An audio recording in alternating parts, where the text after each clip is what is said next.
Hi friends, నేను మీ భాస్కర్ మేకల.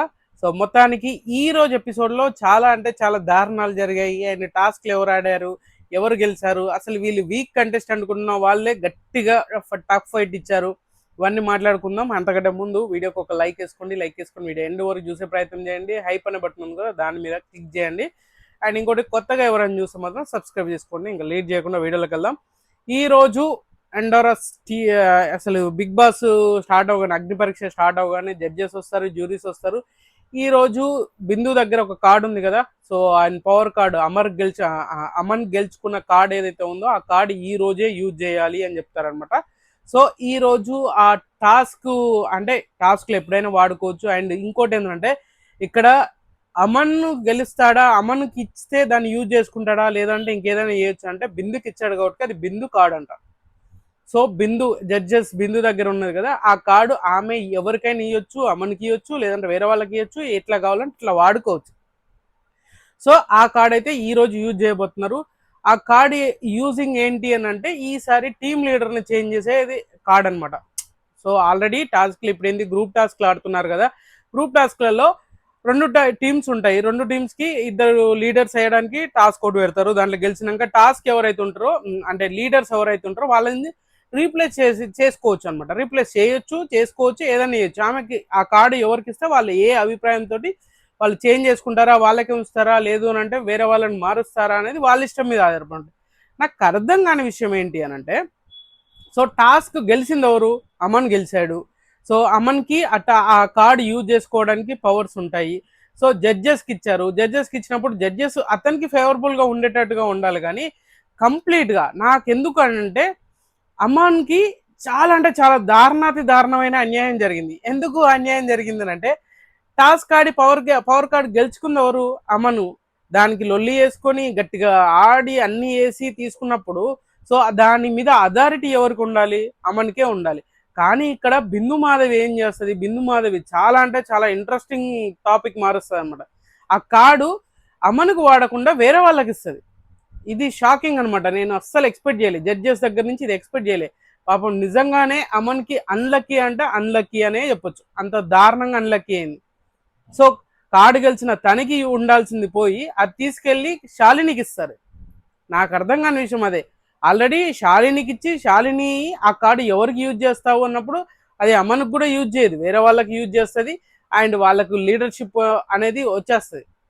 So ఇది నిజంగానే అన్ఫేర్. అమన్కి నిజంగా పాపం ఆడినా కూడా యూజ్ లేకుండా పోతుంది అనే అదైతే ఖచ్చితంగా నాకు అనిపించింది. సో మీకేమనిపించింది ఏమో తెలియదు, కానీ ఈరోజు ఖచ్చితంగా కంప్లీట్గా అమన్కి అన్యాయం చేసింది. సో బిందు మాధవి గారు అలా చేయడం అయితే కరెక్ట్ కాదు. ఎందుకంటే ఆ పవర్ తనకు ఇచ్చేసి తర్వాత నువ్వు ఆల్రెడీ నువ్వు ఒక టీంలో ఉన్నావు, సో మీ టీంలో నుంచి నువ్వు ఆ టీంలోకి వెళ్తేనే లీడర్ అవుతావు అని చెప్పేసి అన్నా బాగుండేది. సో అలా కాకుండా కంప్లీట్గా వేరే వాళ్ళకి ఇచ్చి అమ్మనికి అన్యాయం చేయడం అనేది ఎక్కడో నాకు అన్బ్యాలెన్సింగ్గా అనిపించింది. నాకైతే మీకేమనిపించిందో తెలియదు.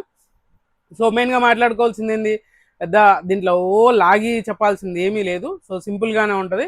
సో టీమ్ లీడర్ కోసం ఒక టాస్క్లు పెడతారు కదా, సో టీమ్ లీడర్కి అయితే టాస్క్ పెడతారు. టీమ్ లీడర్ టాస్క్లో అసలు మామూలుగా ఉండదు అనమాట, ఒక రేంజ్లో ఉంటుంది. సో టీమ్ లీడర్ కోసం ఎవరైతే కంటెండర్స్ ఉంటారో వాళ్ళందరూ, ఆల్ కంటెండర్స్ని అందరినీ పిలిచి స్టేజ్ మీద పిలిచినాక పైనుంచి ఒక బాల్ పడుతుంది. ఆ బాల్ పట్టుకున్న వాళ్ళకి ఛాన్స్ అనమాట. సో ఎదుటి బాల్ ఎవరైతే పట్టుకుంటారో ఆ పట్టుకున్న వాళ్ళు అన్ఫిట్గా, అంటే వీళ్ళు లీడర్షిప్కి పనికిరారు అని చెప్పేసి ఇద్దరిని ఆ గేమ్లో నుంచి తొలగించాలి. సో ఇది టాస్క్. దీంట్లో మెయిన్గా ఇంకొకటి ఏంటంటే, మన ఎవరు దీంట్లో పట్టుకున్న వాళ్ళే మళ్ళీ పట్టుకుంటే ఏంటి అని అంటే, మళ్ళీ పట్టుకున్న వాళ్ళు ఇప్పుడు ఒకసారి బాల్ వచ్చింది, సో ఆ బాల్ నెక్స్ట్ టైం వాళ్ళు పట్టుకున్నా కూడా వేరే వాళ్ళకి వెళ్ళి తప్పితే వాళ్ళు యూజ్ చేసుకోవడానికి ఉండదు అనమాట. ఇది ట్విస్ట్. సో అది బాగా అనిపించింది. నవదీప్ అదే చెప్తారనమాట, అది ఏదైనా ట్విస్ట్లు ఉంటే బాగుంటుంది కదా అని చెప్పేసి అంటే ఈ ట్విస్ట్ అనమాట. సో కంటెండర్ కాకుండా చూసుకోవడం అనేది అది ముందుగానే గెస్ చేస్తారు. కంటెస్టెంట్స్ మామూలుగా లేరు, ఏం జరగబోతుంది ఏం జరుగుతుంది అని ముందే తెలిసిపోతుంది వాళ్ళకైతే. సో అలా మిథిలేష్ అయితే ఖచ్చితంగా ఫస్ట్ టాస్క్ స్టార్ట్ అవ్వగానే మిథిలేష్ బాల్ పట్టుకుంటాడు. మిథిలేష్ బాల్ పట్టుకున్నాక నెక్స్ట్ వచ్చేసరికి రాజకుమారి అండ్ అపూర్వ వీళ్ళిద్దరిని లీడర్షిప్కి అన్ఫిట్ అని చెప్పేసి మనోడైతే చెప్పడం జరుగుతుంది. వీళ్ళిద్దరు అవుట్ ఆఫ్ ది గేమ్ అవుతారు. రాజకుమార్ గారికి మీరేంటంటే ఇంకా మీరు ఆ స్టాండ్ తీసుకొని అందరినీ కమ్యూనికేట్ చేసే అంత లేదు. అండ్ ఇంకోటి ఏంటంటే అపూర్వకి చెప్పింది ఏంటంటే, నువ్వు టాస్క్లు పెద్దగా ఆడట్లేదు, అంత కన్ఫ్యూజన్గా ఉంటున్నావు అని చెప్పేసి అనడం అనేది కొంచెం అటు ఇటుగా అనిపించింది. సో వీళ్ళిద్దరు అవుట్ ఆఫ్ ది టాస్క్ ఆడతారు, అవుట్ ఆఫ్ ది అంటే టీమ్ లీడర్ కంటెస్టెంట్స్ రేస్లో నుంచి వెళ్ళిపోతారు అనమాట. సో తర్వాత దీపక్ పట్టుకుంటాడు. దీపక్ పట్టుకున్నప్పుడు కూడా తను హేమంత్ని అండ్ గాయత్రిని వీళ్ళిద్దరిని తీసేయడం జరుగుతుంది. హేమంత్ చెప్పిన రీజన్ ఏంటంటే, నువ్వు లీడర్షిప్ అయ్యే అంత క్వాలిటీ లేవు, అందరినీ కమ్యూనికేట్ చేయలేవు, అండ్ గేమ్ గురించి కూడా నువ్వు పెద్దగా పట్టించుకోవట్లేదు, నీ సెల్ఫిష్గా ఆడుతున్నావు అనే రేంజ్ చెప్తారు. దానికి ఎగ్జాంపుల్ చెప్పాలంటే, లేదు నేను గట్టిగా ఆడాను, నేను అందరినీ కమ్యూనికేట్ చేయగలను అని అన్నప్పుడు, సో నిన్న జరిగిన టాస్క్లో నీ వల్లనే ఓడిపోయాము, నువ్వే సరిగా ఆడలేదు అండ్ నీకు ఆ క్లారిటీ లేదు ఎంతసేపు అని చెప్పేసి కొంచెం చిన్న ఆర్గ్యూ అయితే జరుగుతుంది. అండ్ గాయత్రి విషయంలో కూడా అంతే. సో తను ఏంటంటే, నువ్వు గేమ్ నీ వరకు నువ్వే ఆలోచించుకుంటావు, తొందరగా గివ్ అప్ ఇస్తావు, ఇలాంటప్పుడు ఆటోమేటిక్గా అందరినీ టీం అందరినీ తీసుకునే దానికంటే నువ్వే గివ్ అప్ చేస్తే టీంని ఎలా లీడ్ చేయగలుగుతావు అని పాయింట్ అయితే చెప్పాడు. నాకు అది బాగా నచ్చింది. తర్వాత వచ్చేసరికి మళ్ళీ బాల్ పట్టుకుంది, దీపకే బాల్ పట్టుకుంటాడు. దీపక్ బాల్ పట్టుకుంటే ఇక్కడ ఆర్కేకి బాల్ ఇస్తాడు. షాకింగ్గా ఉంటుంది. అంటే ఆర్కే దీపక్ మంచి ఫ్రెండ్స్ ఉన్నట్టు అది తెలుస్తుంది. సో ఆర్కే అంటే రామకృష్ణ, ఆర్కే అంటే ఇంకెవరు అనుకున్నారు, రామకృష్ణకి ఇస్తాడు. రామకృష్ణ రోహిత్ని అండ్ చరణ్ని వీళ్ళిద్దరిని తీసేస్తాడు అనమాట. సో నాకు అర్థం కాదంటే ఇక్కడ రివెంజ్ తీర్చుకున్నాడేమో అనిపించింది. ఎందుకంటే అన్ఫిట్ నిన్న స్ట్రాంగ్ పూర్ మన వీక్ దాంట్లో రామకృష్ణను రోహిత్ సెలెక్ట్ చేసుకుంటాడు కాబట్టి ఈరోజు రోహిత్ని మన ఆర్కే సెలెక్ట్ చేసుకుంటాడు. అది నాకు అనిపించింది, నువ్వు కరెక్ట్గా అది చేయలేకపోతావు, నువ్వే ఫౌల్ ఆడినావు. యాక్చువల్గా నిన్న గేమ్లో ఫౌల్ ఆడినావు, నువ్వు ఫాల్ ఆడి టీం అందరినీ నిన్ను చూసి ఏం నేర్చుకుంటారు అని అంటే అది అను క్లారిటీ ఇచ్చాడు. రోహిత్ నీకు నిజంగానే చాలా క్లారిటీ ఇచ్చాడు. ఎందుకునంటే మెయిన్గా రెండు ఫౌల్స్ అవ్వడానికి అండ్ ఫౌల్ గేమ్ ఆడడానికి రీజన్ ఏంటంటే, ఒకటి తెలియకుండానే జరుగుతుంది, అది మనకు తెలియదు. ఒకవేళ చెప్పినప్పుడు కరెక్షన్ చేసుకోకుండా అట్లనే ఆడితే ఓకే, నువ్వు చెప్పినట్టుగా అగ్రి. కానీ నేను తెలియకుండా జరిగిన దానికి నేనేం చేయలేను, అది ఫౌల్ గేమ్ అయితే కాదు. చెప్పగానే అక్కడి నుంచి దాన్ని స్ట్రేట్ ఫార్వర్డ్గా ఆడాను, బాగా ఆడాను అని అంటే, లేదు నువ్వు కమ్యూనికేషన్ కూడా సరిగా చేయట్లేదు అని చెప్పేసినప్పుడు తను నిజంగా రోహిత్ స్టాండ్ తీసుకునే విధానం చాలా బాగా అనిపించింది. ఏం చెప్పాడు అని అంటే, లేదు నేను నా డెసిషన్ తోటి నా టీముని నేను గెలిపించుకోగలిగాను చాలా క్లారిటీగా, అందరినీ ఎవరిని ఎలా కమ్యూనికేట్ చేయాలి, ఎవరిని ఏం చేయాలి అని చెప్పేసి ఎంత బాగా చెప్పాడంటే, అరే రోహిత్ ఇప్పటిదాకా మాట్లాడలేదు, ఇప్పుడు ఏంద్రా ఎంత బాగా మాట్లాడుతున్నాడు, తన పాయింట్ కరెక్ట్గా చెప్పేశాడు. నీకే అర్థం కావట్లేదు, నీకే కన్ఫ్యూజన్ ఉంటుంది, నువ్వు నాకు చెప్పడం ఏంటి అనే దేనిలో చెప్పేశాడు అనమాట. నాకు మస్తు అనిపించింది.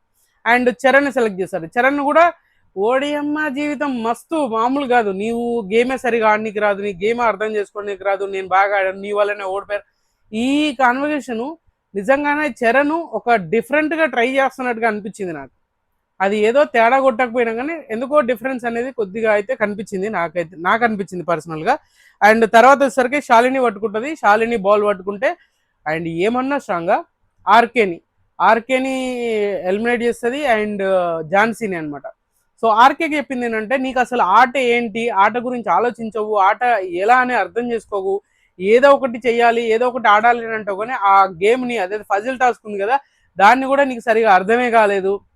నువ్వు అలాంటిది నీ గేమ్ నీకే అర్థం కానప్పుడు నువ్వు టీంని ఎలా లీడ్ చేస్తావు అని ఖచ్చితంగా కడాఖండిగా చెప్తుంది. శాలిని కూడా ఏమన్నా ఇచ్చి పడేసిందో పాయింట్ టు పాయింట్ మాట్లాడుతుంది. నాకు శాలిని చూస్తే శ్రీజ లాగా అనిపించింది, పాయింట్ టు పాయింట్ చెప్తుంది అండ్ గట్టిగా అరుస్తుంది, తన స్టాండ్ తను తీసుకుంటుంది అనే అనిపించింది నాకు శ్రీజతో పోల్చినందుకు. సో మరి మీరు నెగిటివ్గా ఏం తీసుకోవద్దు. అండ్ ఇంకోటి ఝాన్సీ, సో నువ్వు ఎందుకో ఇంకా కమాండింగ్ చేసేంత పవర్ లేదు, ఇది పాజిటివ్గానే తీసుకో, కమాండింగ్ చేయలేవు, అందరితోటి చాలా స్మూత్గా మాట్లాడతావు, కొంచెం కమాండింగ్ చేసేంత గట్టిగా మాట్లాడి కమ్యూనికేట్ చేసేంత లేదు, సో అందుకని నేను తీసేస్తున్నా అంటే, లేదు నేను అలా కాదు అని చెప్పేసి అంటే, నేను నిన్ను పాజిటివ్గా చెప్పాను, నువ్వు దాన్ని నెగిటివ్గా చేసుకోగాని కూడా చాలా క్లారిటీగా చెప్తుంది. అండ్ తర్వాత వచ్చేసరికి దీపక్ మళ్ళీ బాల్ పట్టుకుంటాడు. అబ్బా ఈ దీపక్ ఎలా అయిపోయింది అన్నట్టు, అసలు టాస్క్లు వస్తే ఫిజికల్ టాస్క్ వస్తే రాక్షసుల్లాగా మారిపోయింది అన్నట్టు. సో మళ్ళీ మనోడే బాల్ పట్టుకుంటే ఈసారి ఎవరికి ఇవ్వబోతున్నాడు అని అనుకుంటే, సో మొత్తానికి ప్రియాకి ఇస్తాడు అనమాట. ప్రియాకి బాల్ ఇచ్చినప్పుడు ప్రియా అమన్ను తీసేస్తుంది, అమన్ను అండ్ మిథిలేష్ వీళ్ళిద్దరిని తీసేస్తుంది అనమాట. సో అంతే, అమన్ మిథిలేష్ వీళ్ళిద్దరిని తీసేసినప్పుడు అమన్ నువ్వు ఏంటంటే అగ్రెసివ్ అవుతావు, ఓవర్గా మాట్లాడతావు, ఓవర్గా థింక్ చేస్తావు, దన అరిచేస్తావు, చెప్పింది వినవు, అసలు నీకు క్లారిటీ ఉండదు, ఏదైనా చెప్పినప్పుడు లీడర్ కావాల్సిన క్వాలిటీస్ ఏంటి, ఎవరైనా చెప్పింది వినాలి, దాన్ని మాట్లాడాలి, దానికి కరెక్ట్గా కౌంటర్ చేయాలి. నువ్వు ఇప్పుడు చెప్పింది కూడా ఏమంటే మనడు తెలియకుండానే ఓవర్ అగ్రెసివ్ అయిపోతున్నాడు. నిజంగానే రాను రాను అమన్లో ఒక తెలియని కిడిష్ మెంటాలిటీ లాగా అనిపిస్తుంది. బట్ తను ఆడే గేమ్ కానీ ఏదైనా 100% చేస్తున్నాడు. బట్ ఏమైపోతుందంటే దాన్ని వేరే విధంగా అయిపోతుంది. కానీ ఫస్ట్ చూసిన దానికి ఇప్పుడు చూసేదానికి ఏంటంటే నేను మాట్లాడేది ప్లాన్ చేసుకుని మాట్లాడలేదు, జెన్యున్గా ఆ అగ్రెసివ్నెస్ అనేది వచ్చేస్తుంది అనేది క్లియర్గా అర్థమవుతుంది. సో మనోడు గట్టిగా ఆడతాడు. మిథిలేష్ ఏంటంటే సో నాకంటే స్ట్రాంగ్, ఆయన చెప్పడానికి ఏం లేదు, స్ట్రాంగ్ అవుట్కి తీసేస్తున్నాను, నాకు హెల్ప్ అవుతుంది అని చెప్పేసి ప్రియా అన్నప్పుడు మిథిలేష్ ఏమైనా డిఫెండ్ చేసుకుంటా అంటే ఏం లేదు, ఎందుకంటే ఆమె స్ట్రాంగ్ అని నన్ను తీసేసినప్పుడు ఇంకా నేనేం డిఫెండ్ చేసుకుంటా, నేను కాదని డిఫెండ్ చేసుకోలేను అన్నప్పుడు నవదీప్ దాన్ని అప్రిషియేట్ చేస్తాడు అనమాట. సో మొత్తానికి ఇలా నలుగురు కంటెండర్స్ అవుతారు. నలుగురు కంటెండర్స్ ఎవరెవరు ఉంటారంటే మిగిలిపోయిన నలుగురు కంటెండర్స్ ఎవరెవరు అని అంటే దీపక్, సృష్టి అండ్ శాలిని, ప్రియా, ఈ నలుగురు కంటెండర్స్ అవుతారు. ఈ కంటెండర్స్ అంటే ఈ టాస్క్ ఆడడానికి అంటే లీడర్ ఎవరు లీడర్ కావాలనే దానికి టాస్క్ పెడతారు. ఆ టాస్క్లో ఈ నలుగురు పాల్గొంటున్నారు. ఒక పోడియం మీద గ్లాస్లో ఒక లిక్విడ్ పెడతారు. ఆ లిక్విడ్ ఎవరు బజర్ వచ్చినప్పటి నుంచి ఎండ్ వరకు ఎవరు ఆ లిక్విడ్ ఎక్కువ ఉంచుకోగలిగితే గ్లాస్లో వాళ్ళు కంటెండర్స్ అవుతారు. మిగతా వాళ్ళు ఇద్దరు ఓడిపోతారు, ఇద్దరు కంటెండర్స్ అవుతారు, అంటే లీడర్స్ అవుతారు అనమాట. సో ఆ టాస్క్లో మంచి ప్లాన్ చేస్తారు. లేడీస్ అందరు కలిసి దీపక్ని ఫస్ట్ అవుట్ చేద్దాము, తర్వాత ప్రియా అనుకున్నారు, తర్వాత సృష్టి అనుకున్నారు, తర్వాత వచ్చేసరికి శాలిని అనుకున్నారు. వీళ్ళందరూ ఒక ప్లాన్ లెక్క చేసుకున్నారు. తీరా చూస్తే ఎవరికాలు ఇండివిజువల్ గేమ్ ఆడి శాలిని చాలా స్మార్ట్ గేమ్ ఆడింది. మామూలు స్మార్ట్ గేమ్ కాదు, ఒక రేంజ్లో స్మార్ట్ గేమ్ ఆడింది. ఇక్కడ ఏంటంటే టాస్క్ స్టార్ట్ అవగానే వీళ్ళందరూ కలిసి అటాక్ చేయడానికి పోతుంటే తీరా చూస్తే పాపం ఆయన మనోడిని అటాక్ చేయడానికి పోతుంటే అండ్ ప్రియా దిక్కు వస్తున్నారని ప్రియా షష్ఠిని దీపక్ని ఇలా కొట్టేసరికి వీళ్ళిద్దరు లక్లో అనమాట. శాలిని చాలా స్మార్ట్ గేమ్ ఆడింది, గ్రూప్గా ఆడదాం అనుకుంది, సడన్గా వచ్చేసరికి ఇండివిజువల్గా ఆడింది. అలా షష్ఠిదే కొట్టేస్తుంది, సృష్టి కాదు సృష్టిది కొట్టేస్తుంది అనమాట. సో ఆమె లిక్విడ్ కింద పడిపోతుంది. ఏంటి నువ్వు ఇంత చేస్తావా, ఇంత నమ్మక ద్రోహం చేస్తావా, నువ్వు నేను అనుకోలేను, ఫేర్గా ఆడతావు అనుకున్నాను నువ్వు చెప్పినప్పుడు, సో నువ్వు అన్ఫేర్గా ఆడావు, అసలు నేను అనుకోలేదు, ఎక్స్పెక్ట్ చేయలేదు అని ఏదో చిన్న గొడవలాగా క్రియేట్ చేద్దాం అనుకున్నారు, అది మిస్ అయింది. దీపక్ కూడా బిస్కెట్ అయింది పాపం. ఏదో చేద్దాము మనోడే స్ట్రాంగర్ కదా అంటే మొత్తానికి ఆడపిల్ల చేతులు ఓడిపోయినట్టుగా అయిపోయింది అనమాట. మనోని కొట్టగానే కింద పడిపోయింది. సో ఇద్దరు ప్రియా అండ్ శాలిని వీళ్ళిద్దరు కంటెండర్స్ అవుతారు, లీడర్స్ అవుతారు అనమాట. ఒక రెడ్ టీం, ఒకరు బ్లూ టీం అవుతారు. వీళ్ళకి ఆ గ్రూప్ని డివైడ్ చేసుకోవడానికి ఇంకో టాస్క్ పెడతారు. సో షార్ట్స్ ఉంటాయి కదా, so blue shorts and yellow shorts ఈ రెండు పెడతారు. బ్లూ ఏమో ప్రియాకి ఇస్తారు, ఎల్లో ఏమో శాలినికి ఇస్తారు. సో ఇక్కడ చాలా అంటే చాలా జరిగింది అనమాట. ఊహించిన దానికంటే ఎక్కువగా అటు ఇటు గజిబిజి జరుగుతామంటే సో కంప్లీట్గా ఏదో డివైడ్ చేసిన పాష్ ఒక దిక్కు మాస్ ఒక దిక్కు అన్నట్టుగా. సో మాస్ అంతా ప్రియాకి వెళ్ళినట్టు అండ్ క్లాస్ అంతా శాలినికి వెళ్ళినట్టుగా అనిపించింది నాకు. అదే చేశారు. సో ఫస్ట్ వచ్చి ప్రియాకి హేమంత్ వస్తాడు. హేమంత్ నాకు ప్రియా మంచి మోటివేట్ చేస్తుంది, గట్టిగా క్లారిటీ చెప్తుంది అని చెప్పాలనుకుంది, స్ట్రాంగ్గా చెప్తుంది అనే దాని మీద బాగా అడ్జేస్తాడు. అండ్ ఇంకొకరు ఎవరిని పిలుస్తారు, శాలినికి రాజ్ కుమార్ గారిని పిలిచినప్పుడు శాలినికి వచ్చి చేస్తుంది. నాకు శాలిని విషయంలో బాగా నచ్చింది అదే, స్ట్రాంగ్గా మాట్లాడుతుంది, స్ట్రాంగ్ పాయింట్ చెప్తుంది, ఏదైనా సెట్ అవుతుంది అని చెప్పేసి రాజ్ కుమార్ గారు ఇటు సైడ్ వస్తారు. అండ్ తర్వాత సో ఆర్కే ప్రియాకి వెళ్తారు. ఆ విషయం కూడా సేమ్ హేమంత్ ఏదైతే చెప్పిండో అదే చెప్పాడు మనోడు కూడా. ఆమె గట్టిగా చెప్తుంది, మంచిగా ఉంటుంది, క్లారిటీగా ఏదైనా ఎక్స్ప్లెయిన్ చేస్తుంది, చెప్పే విధానం కూడా మంచిగా అనిపిస్తుంది అని చెప్పేసి మనోడు ఆర్కే కూడా ఆమె టీంకి వెళ్తాడు. అండ్ తర్వాత ఝాన్సీ కూడా ప్రియాకి వెళ్తుంది, ఎందుకంటే శాలిని కంటే ప్రియాకే నాకు ప్రియా ఎక్కువ క్లోజు, నాకు చెప్పే విధానం బాగుంటుంది, ఇంకా ఏదైనా మోటివేట్ చేసి ఇంకా గట్టిగా అడగలను అని చెప్తుంది. అండ్ తర్వాత సో గాయత్రి గురించి చెప్పాల్సిన అవసరం లేదు, ఎందుకంటే శాలిని అంటే అసలు వాడదు కాబట్టి గాయత్రి ప్రియా దిక్కు వస్తుంది అనమాట. సో తర్వాత వీళ్ళు వస్తారు. తర్వాత వచ్చేసరికి మిగతా వాళ్ళు ఈ ఎవరు శాలిని టీంలో రాజ్ కుమారి తర్వాత అంతే కదా, శాలిని తర్వాత రాజ్ కుమారి తర్వాత అపూర్వ వస్తుంది. సో అపూర్వ కూడా తను ఈ షార్ట్స్ తీసుకొని మనోడు ఎవరు శాలిని దిక్కుంటుంది అనమాట అపూర్వ కూడా. అండ్ ఇంకొకరు ఎవరు అంటే సృష్టి నువ్వు అంతా చేసావు, నువ్వు ఫేర్ కాదు అన్ఫేర్, నాకు ద్రోహం చేసావు, నువ్వు ప్రతిసారి నన్ను టార్గెట్ చేస్తావు అని చెప్పేసి సృష్టి కూడా అన్ని చెప్పిన సృష్టి కూడా వచ్చేసి మళ్ళీ శాలినితో ఉంటుంది. అండ్ అపూర్వ కూడా శాలినికి ఆమెకు పడకున్నా కూడా మళ్ళీ వచ్చేసి టాస్క్లో మళ్ళీ సేమ్ ఆమెకే ఉంటారు. అండ్ అపూర్వ కూడా శాలిని టీంలోకి వస్తుంది. అండ్ తర్వాత రోహిత్ వస్తాడు. రోహిత్ కూడా నిన్న ఏదైతే టాస్క్ ఆడామో ఆ టాస్క్లో నాకు చాలా బాగా సపోర్టివ్గా ఉంది. అండ్ తన వంతు తను కృషి చేసింది, చాలా బాగా టీం గెలవడంలో తన వంతు కూడా ఉంది, తను బాగా ఛాలెంజింగ్గా తీసుకొని చేసింది. సో అందుకనే గివ్ ఏ బ్యాక్ అన్నట్టుగా నేను నిన్న నాకు హెల్ప్ చేసింది కాబట్టి నేను ఈరోజు చేస్తున్నాను అని చెప్పేసి మనోడు శాలిని టీంకి వస్తాడు. తర్వాత చరణ్ వస్తాడు, అండ్ చరణ్ కూడా సేమ్ శాలిని టీంకే సపోర్ట్ చేస్తాడు, అండ్ చాలా అంటే చాలా కూల్గా. తర్వాత వచ్చేసరికి అమన్ కూడా ఆల్మోస్ట్ ఏంది అమన్ కూడా శాలిని టీంకే వస్తాడు. ఎందుకంటే రోహిత్ గిట్ల ఇక్కడే ఉన్నాడు, కొంచెం స్ట్రాటజిక్గా ఉన్నారు, సో మనోడికి వర్కౌట్ అవుతుంది అండ్ అని చెప్పేసి. ఎందుకంటే చాలా క్లారిటీ ఉన్నాడు రోహిత్, ఏ టాస్క్ చెప్పినా చాలా క్లారిటీ తోటి ఉంటున్నాడు, అందుకనే తనకి యూజ్ అవుతుంది అని చెప్పేసి మనోడు ఈ టీంకి వస్తాడు. సో మిగిలిపోయిన ఇద్దరు కూడా మిథిలేష్ అండ్ దీపక్, వీళ్ళ సైడ్ ఎక్కువైపోయారు, జనాలు ఎక్కువైపోయారు శాలిని దిక్కు. సో మీకు తప్పకుండా ఇంకా వేరే ఆప్షనే లేదు, మీరు ఖచ్చితంగా ప్రియా టీంలోకి వెళ్ళాలంటే మిథిలేష్ అంటే నీ ఆప్షన్ ఏంటంటే నేను శాలిని టీంకి వెళ్ళేవాడిని, నాకు ఎందుకంటే నువ్వు స్ట్రాంగ్ అని చెప్పేసి నన్ను తీసేసింది, లీడర్ అవ్వకుండా చేసింది తనే కాబట్టి తన టీంలోకి వెళ్ళడం ఇష్టం లేదన్నా, నువ్వు తప్పదు ఇటే వెళ్ళాలి. తర్వాత దీపక్ని అడిగినప్పుడు దీపక్ కూడా క్లారిటీ చెప్తాడు, లేదు నేను ప్రియా టీంకి వెళ్ళేవాడిని అని చెప్పేసినప్పుడు, ఎందుకనంటే నాకు మంచిగా అనిపించింది, అటు వెళ్తే బాగుంటుంది అని చెప్పేసి అది చేస్తారు అనమాట. సో ఇక్కడ వరకు టీములు డివైడ్ చేస్తారు, ఎవరెవరు మన హేమంత్, ఆర్కే అండ్ గాయత్రి, ఝాన్సీ, మిథిలేష్, దీపక్, వీళ్ళు ప్రియా టీం. తర్వాత శాలిని టీం రాజకుమారి, సృష్టి, అపూర్వ, రోహిత్, చరణ్, అమన్, వీళ్ళు శాలిని టీం. సో డివైడ్ చేసినాక ఇక్కడ పవర్ కార్డ్ అనేది యూజ్ చేస్తారు, పవర్ కార్డ్. సో అది మాత్రం యూజ్ చేస్తారు. బిందు గారు వచ్చేసి ఆ కార్డ్ పేరు ఏం పేరు చెప్తారు అంటే రీప్లేస్మెంట్ అనమాట, లీడర్స్ని రీప్లేస్ చేయొచ్చు అని చెప్పేసి ఆ కార్డ్ పవర్. ఆ కార్డ్ పవర్ ఇచ్చినప్పుడు డైరెక్ట్గా అమన్కి ఇచ్చేసి ఏదైనా చెప్తే బాగుండేదేమో, ఆ కార్డు తీసుకొచ్చి నాకు 3 ప్రయారిటీ ఉన్నారు, ఆ 3 ప్రయారిటీలో థర్డ్ పర్సన్ వచ్చేసరికి మాత్రం నాకు మన ఎవరు అమనే అని చెప్తుంది. అంటే టాప్ కార్డు గెలుచుకున్న పర్సన్ని పక్కకు తీసి పడేసి నువ్వు థర్డ్ పొజిషన్లో ఉన్నావు అని అంటే అసలు నీ కార్డు ఎందుకు ఇవ్వాలి, వాళ్ళు కష్టపడి గెలుచుకున్నప్పుడు ఆయనే ఏదో డెసిషన్ తీసుకోమని ఇచ్చేసి ఉంటే కొంచెం బాగుండదేమో.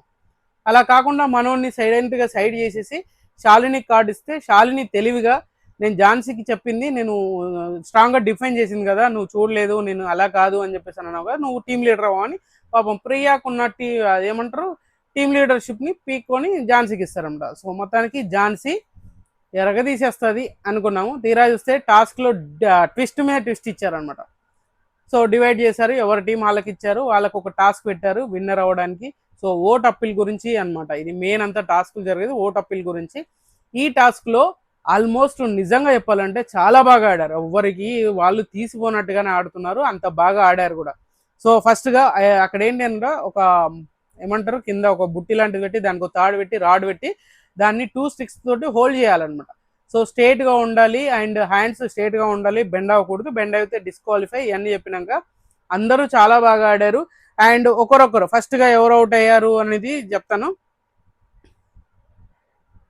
అంతే. ఫస్ట్ ప్రియా అవుట్ అయిపోయింది, సెకండ్ వచ్చేసరికి సృష్టి, తర్వాత అమన్, తర్వాత అపూర్వ, తర్వాత గాయత్రి అండ్ రాజకుమారి, తర్వాత ఆర్కే తర్వాత దీపక్ తర్వాత రోహిత్ తర్వాత చరణ్. సో మిగిలిపోయిన ఇద్దరు ఎవరు అండ్ విన్నర్ అయింది ఎవరు, ఝాన్సీ టీం విన్నర్ అయింది అండ్ హేమంత్ అండ్ మిథిలేష్, వీళ్ళు లాస్ట్ వరకు ఉన్నారు. నిజంగా చెప్పాలి అని అంటే చాలా బాగా ఆడు. హేమంత్ను ఇప్పటి వరకు చూసింది ఒక లెక్క అయితే ఇప్పటి నుంచి ఇంకొక లెక్క అన్నట్టుగా ఆ రేంజ్లో ఆడాడు, ఇంత కూడా బెండ్ అవ్వలేదు. ఆర్కే చాలా బాగా ఆడాడు, ఆర్కే కూడా ఎక్స్ట్రీమ్ లెవెల్ అనుకోవచ్చు, చాలా బాగా ఆడాడు. ఇప్పటి వరకు ప్రూవ్ చేసుకోనికి ఛాన్స్ రాలేదు, ప్రూవ్ చేసుకున్నాడు, ఫిజికల్గా కూడా వెరీ స్ట్రాంగ్ అని చెప్పేసి మనోడు కూడా చూసుకోవడము. అండ్ మిథిలేష్ కూడా బాగుంది. ఇందులో మధ్యలో కొంచెం బ్రేక్స్ అయితే వచ్చాయి, అండ్ ఎవ్రీ బ్రేక్ 30 సెకండ్స్ అనమాట, వాళ్ళకు ఒక పర్సన్ వీళ్ళకి ఒక పర్సన్ 30 సెకండ్స్ కింద పెట్టేసి మళ్ళీ స్టార్ట్ చేయాలి అనమాట. అలాగా 3 సార్లు 3 బజర్లు వచ్చాయి. అండ్ బ్రేక్ ఫస్ట్ వచ్చేసరికి మాత్రం రాజకుమారి, మిథిలేష్ వీళ్ళిద్దరు బ్రేక్ తీసుకున్నారు. ఆ తర్వాత వచ్చేసరికి దీపక్, రోహిత్ వాళ్ళు కూడా బ్రేక్ తీసుకున్నారు. అండ్ తర్వాత చరణ్, హేమంత్ వీళ్ళిద్దరు కూడా బ్రేక్ తీసుకున్నారు. ఇంకా లాస్ట్కి వచ్చేసరికి మిథిలేష్ అండ్ హేమంత్ వీళ్ళిద్దరే మిగిలారు అనమాట. సో ఇద్దరు ఝాన్సీ టీమే కాబట్టి ఖచ్చితంగా ఇద్దరికి విన్నర్ అయిపోయారు అనమాట. నాకు నిజంగా చెప్తున్నా, ఈరోజు టాస్క్లో చరణ్ చూడడానికి ఎలా ఉన్నాడు, బక్కగా ఉన్నాడు, అసలు ఏం ఆడతారా అనుకుంటే టాప్ 3 వరకు ఉన్నాడు, అంత స్ట్రాంగ్గా. అంటే బ్లూ టీంకి మొత్తంలో మనోడే గట్టిగా హోల్డ్ చేశారు. ఇక్కడ ఇంకొక అన్యాయం ఏంటంటే రోహిత్ హ్యాండ్స్ చాలా బెండ్ చేశారు, ఇది దారుణంగా అన్ఫేర్గా అనిపించింది నాకైతే. అన్ఫేర్గా ఆడినరు, ఆయన చెప్తున్నా కూడా మనోడు వదిలేయట్లేదు. నిజంగా అందరితో పోల్చుకుంటే ఇక్కడ రోహిత్దే చాలా వరకు మొత్తం హోల్డ్ చేసేదంతా బెండ్ చేశాడు. టూ హ్యాండ్స్ మొత్తం స్టిఫ్గా ఉండాలి, అది బెండ్ చేశాడు. అక్కడ నాకెందుకో మనోడు అన్ఫేర్గా ఆడాడు అని చెప్పేసి క్లియర్గా అర్థమైపోయింది. అయినా కూడా ఎవరు ఎక్కడ తగ్గలేదు. అండ్ ఆర్కే బాగా ఆడాడు, దీపక్ చాలా బాగా ఆడాడు. దీపక్ కూడా చాలాసేపు హోల్డ్ చేశాడు. తర్వాత తనంతల తను జెన్యున్గా, నాకు దీపక్లో నచ్చేది ఏంటంటే నిజాయితీగా ఓడిపోయానని ఒప్పుకుంటాడు తప్పితే ఏదో మ్యాజిక్ చేసి ఏదో ఒకటి అది చెప్పేసి మాయ చేసి ఏదో గెలుద్దామనే ఫీలింగ్ ఉండదు మనోడికి. నాకు అది బాగా నచ్చింది. సో మొత్తానికి అలా అనమాట. సో బ్లూ టీం విన్నర్ అవుతుంది, బ్లూ టీం విన్నర్ అవుతుంది. అండ్ ఝాన్సీ టీం అనమాట. ఝాన్సీ టీం విన్నర్ అయితే ఓటప్పిల్ నువ్వు తీసుకుంటావు ఎవరికన్నా ఇస్తావు అంటే, నాకు హేమంత్లో నేను ఇప్పటివరకు చూసిన దాంట్లో హేమంత్ ఇప్పుడు చాలా స్ట్రాంగ్, చాలా బాగా ఆడాడు, నేను హేమంత్కి ఇస్తాను. హేమంత్కి ఓటప్పిల్ ఇస్తాడు, ఓటప్పిల్ చేసుకుంటాడు. మోస్ట్ ఇంపాక్ట్ ప్లేయర్ ఎవరు అని అంటే శాలిని.